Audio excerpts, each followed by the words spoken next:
Hi, I'm Brandy McDonald, Arts and Entertainment Writer for the Oklahoman and Oklahoman.com, and we are here in the Oklahoman Video Studios. We are doing massive coverage of the opening day of deadCenter Film Festival. We've had filmmakers in and out all day, and today we have the lovely Cacky Poarch, whose outfit, you can't see the skirt, but we've got a photo of it, matches her film, which is next level film festival planning. Yes, so she gets a prize for sure. But you have a long history with the deadCenter Film Festival, so talk a little bit about your deadCenter past. I do. I love deadCenter. I am considered one of the founders. I was part of the group that moved it downtown. I made it a nonprofit. I made it a corporation.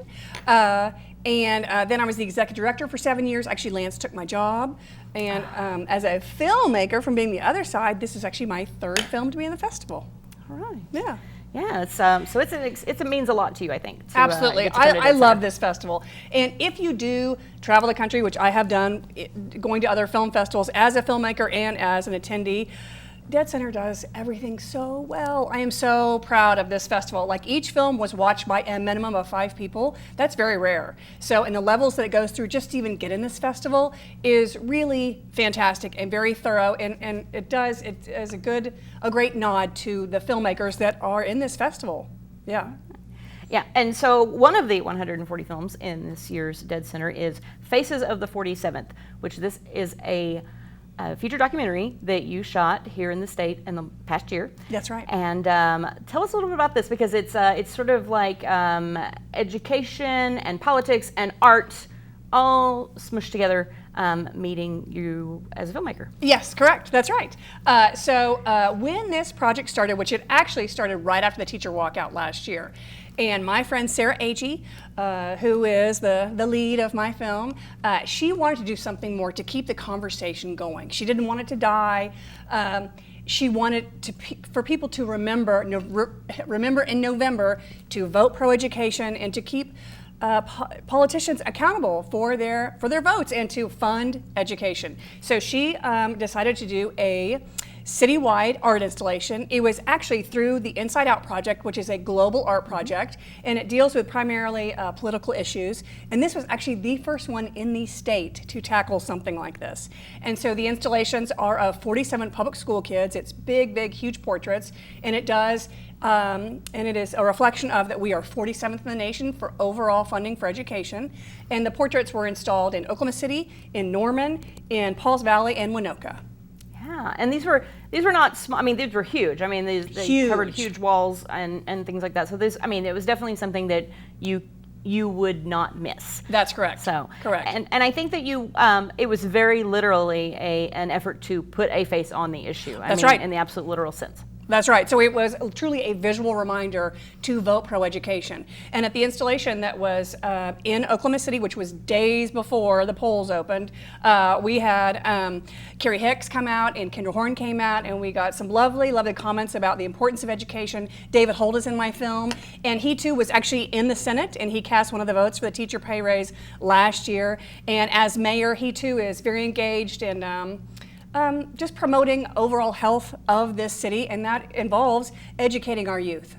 So which came first, the film or the project, or the art project? They kind of happened side by side. I mean, as soon as they were deciding what they were going to do, I got a call. And actually, originally, Melissa Scaramucci was involved, who was kind of my partner in crime in many things. But when they were sitting down to talk about what kind of photos they were going to have and where they were going to install it, they both decided they needed a film, that there needed to be some sort of film to memorialize, this huge art project. And so they called me, and I was like, yeah, I'm totally on board. And I think they originally thought I was going to do a short just about the installation, but then it kept growing, and I kept interviewing people, because there is such a ripple effect of when we do not educate, that is a pipeline to prison. And so there is a thread of that in our film. It is just, education is so important, and the lack of education, there is a ripple effect, and I believe it's felt in Oklahoma, which is also why it is so important to invest in education in this state. And I guess you're hoping that by having a film, you can take the message further out to people and really engage people maybe change some minds, maybe stir up some activism in people. Yes, hopefully, yes. That is also one of the goals, is to keep the conversation going. And I do hope after the premiere tonight, the world premiere at deadCenter, I do hope to travel around the state with the film and engage more educators, have students come out. I mean, in my film is also several of the students that we took portraits of, and they have very insightful things to say about their experience as being a public school child.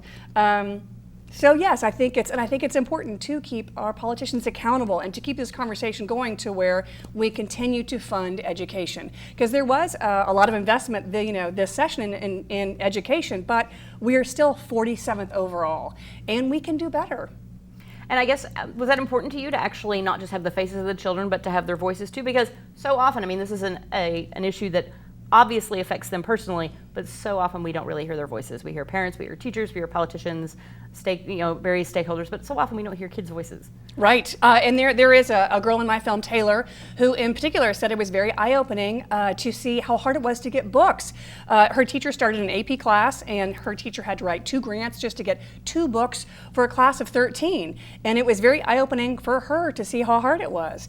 And there are also two other students that made comments that they are very involved in their music program at school, and how discouraging it is that their teacher has to repair instruments and use money out of his own pocket to keep the program going. And so I think they did have a lot of good insight, and that insight is valuable, because if you're not really there, if you're not really, I guess, on the front lines, or if you really don't have a front row to that problem, you don't really believe it. And Carrie Hicks in particular, she is now a state senator, and she decided to run when the chairman of the Senate Education Committee told her to her face she was lying about her class size. That her class size, she kept saying how big her class size was, it was overcrowded, and this person did not believe her.